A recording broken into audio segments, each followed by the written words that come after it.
lot of very smart people. That story continues. Imagine stealing $2 billion, not with a gun, not with a mask, but with nothing more than a smile and a suit. He didn't rob banks. He didn't hack computers. He simply looked people in the eye, smiled, and convinced them to hand over their life savings. This is the story the rich don't want you to hear. This is the story of Bernie Madoff, the man who sold the world the greatest lie in financial history. And they bought it. Bernard Madoff was born in 1938 in Queens, New York. By 1960, at just 22 years old, he started his own investment firm with $5,000, money he earned working as a lifeguard and installing sprinklers. But success didn't make him satisfied. It made him hungry. Bernie was always the outsider. He didn't come from Wall Street royalty. No Ivy League education, no big-name family, just a young man desperate to be respected and trusted. So he built an image, calm, confident, controlled, a man of order, of precision. But behind that polished look, there was a deep insecurity, a fear of being average. And that fear is what laid the first brick of the scam. It wasn't magic, it was a Ponzi scheme. What's a Ponzi scheme? Let me explain it simply. Imagine you give me $100. I promise to double it in a year, but I don't invest it. I keep it. Then someone else gives me $100, and I use that to pay you. To you, it looks like I kept my promise. You tell your friends, and they invest too. I use their money to pay back older investors. And the cycle keeps going. No real investing, no real profit, just money moving in a circle from the new to the old. It works until someone asks for their money back, and I don't have it. That's what Bernie did. But on a scale the world had never seen. Madoff promised steady profits, 10 to 12% every year. Even when markets crashed, he showed profits. Sound too good to be true? It was. There were no real trades.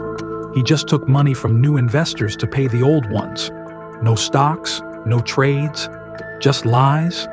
Imagine a house of cards, tall and shiny, but shaking with every breeze.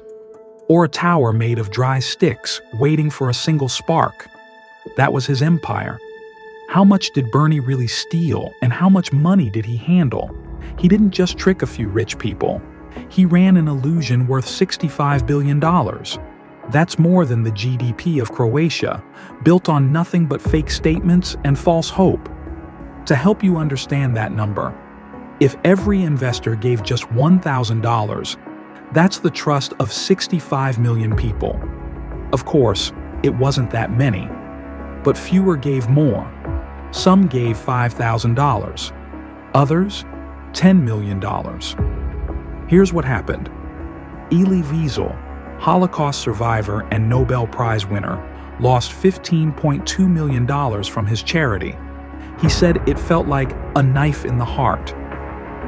Steven Spielberg's foundation lost millions. Even Hollywood's greatest storyteller couldn't imagine a betrayal like this. Marcia Fitzmaurice, a 75-year-old widow, lost her entire $3 million retirement. She had to sell her home. It felt like I lost everything, not just money, my future, she said. In 2008, the global financial crisis hit. Panic spread. Investors rushed to withdraw $7 billion in 1 week. But Bernie didn't have the money. On December 10, 2008, he confessed to his sons, "It's all one big lie." The next day, he was arrested. In 2009, Madoff was sentenced to 150 years in prison. His son, Mark, died by suicide, exactly 2 years after his father's arrest.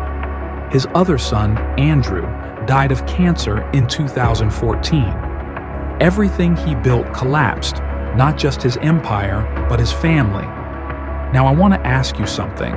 Let's say 2008 never happened. No crisis, no panic. Would he still be smiling today?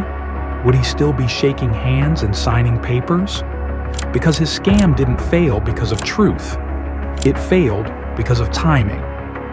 Every number, name, and quote in this story is real. You'll find the evidence in bios such as court files, interviews, audits, and reports.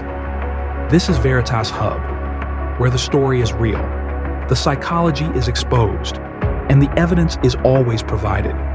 Before you go, ask yourself, if Spielberg didn't see it coming, if banks, charities, and experts were fooled, would you have been different? Or would you, like so many others, have trusted the soft voice, the calm smile, the promise of just 10% a year? Because maybe it's not about how smart we are. Maybe it's about how much we want to believe.